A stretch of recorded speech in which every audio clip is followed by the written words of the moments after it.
Hey everyone, and welcome to this explainer. Today, we're diving into the surprisingly high-stakes world of prepaid expenses. Now look, I know what you might be thinking. Prepaid expenses sound, well, pretty routine, right?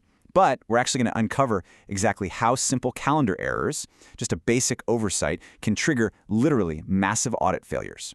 Because nobody wants to fail an audit, right? It's the ultimate nightmare for any finance or management team. But before we reveal the answer to what the absolute most common year-end audit mistake is across companies of all sizes, we need to set up some ground rules. We have to understand why this particular error happens so incredibly often and how it manages to hide right in plain sight on the balance sheet. So here's our roadmap for today. We're going to start with what prepaid expenses actually are, then look at the rules, thresholds, and timelines. From there, we'll cover the monthly amortization schedule, walk through a massive $120,000 January mistake, and finally, tackle prepaids versus intangible assets. Let's get right into it. All right, Section 1. What are prepaid expenses? We got to start at the very beginning to understand exactly what it is we're tracking here, because ultimately it's all about timing. A prepaid expense is basically just an advanced payment for a future benefit. You're paying today for something you'll use tomorrow or next month or maybe over the entire year. Think of the balance sheet as this giant waiting room where these advance payments just kind of hang out as assets. They sit there patiently until it's their turn to step onto the stage, which is your income statement, where they finally get recognized as an actual expense.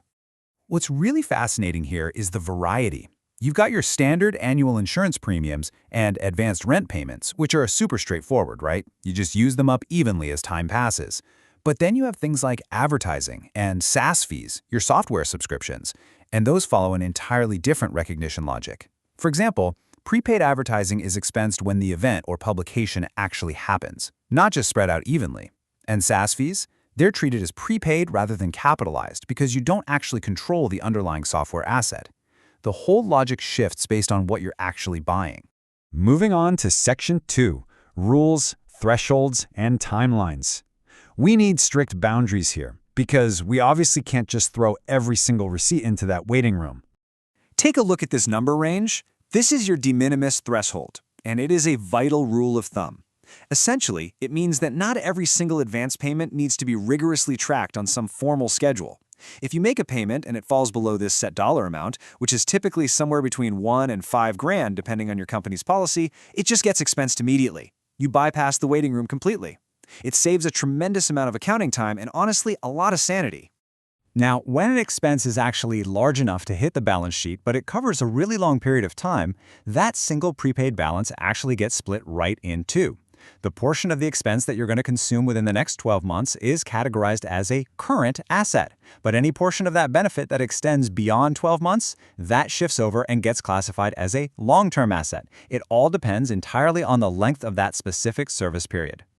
Okay, Section 3, the monthly amortization schedule. If your expense crosses that de minimis threshold we just talked about, it absolutely must go onto a master tracking list. This is where the real work happens. And here is your required checklist, your master prepaid schedule. Every active prepaid item needs to be recorded here. You need the vendor to identify the source, the total amount, and GL account to make sure it ties perfectly to your general ledger. You absolutely have to nail down the payment date and the exact service period so you know when the amortization starts and ends. And finally, you track the monthly expense and the remaining balance. But listen, this schedule isn't just some set-it-and-forget-it document. It has to be reconciled to the general ledger every single month. To populate that schedule, you just use this formula. It's incredibly simple math. You take the total prepaid amount, divide it by the number of months in the service period, and boom, you get your monthly charge. But here's the huge warning label. Skipping this monthly calculation or forgetting to post it altogether leads directly to the massive audit red flags we're about to discuss. Which brings us perfectly to Section 4, the $120,000 January mistake. Let's see how a seemingly simple accounting entry can turn into a total disaster for a company. Just picture this. A company pays a massive annual insurance premium up front. It's $120,000 cash out the door for a full year of coverage. But instead of putting it in the balance sheet's waiting room, the accounting team mistakenly expenses the entire amount on day one in January. The domino effect of this error is just staggering. Because that whole $120K was dumped into January, $110,000 of expense was recognized way prematurely. That represents 11 months of coverage they haven't even used yet. It completely distorts reality. It makes January look wildly unprofitable because income is understated by 110 grand. But then, from February all the way through December, income is artificially overstated by $10,000 every single month because the insurance expense is just completely missing. On top of that, the balance sheet impact is totally wrong. Our metaphorical waiting room is empty, meaning assets are grossly understated even though there's real future coverage existing. If you or your team ever discover a catastrophic error like this mid-year, don't panic. Here's your 4-part emergency response to fix it. First, reverse the unearned January expense. Pull that $110,000 back onto the balance sheet. Second, properly set up your schedule for that $10,000 a month. Third, post any catch-up adjustments for the months that have already gone by. And fourth, fix the root cause. Implement a rock-solid prepaid policy covering those thresholds and mandatory monthly amortization runs so this literally never happens again. All right, our final section. Number 5, prepaids versus intangible assets. We really need to clear up this highly specific, kind of confusing gray area that trips up even seasoned managers and throws off audits. People mix these two categories up all the time. Prepaid expenses are really about short-term contractual rights, like an insurance policy or a standard service period. Intangible assets, on the other hand, provide long-term identifiable rights. We're talking about things like patent protection or customer relationships. So here is the golden rule. A multi-year exclusive license that gives you a legally protected competitive right, that is an intangible asset, not a prepaid expense. And that holds true regardless of how the actual payment was structured. So how do you protect yourself and your organization from these massive misstatements? You have to constantly verify this specific KPI. Prepaid schedule completeness.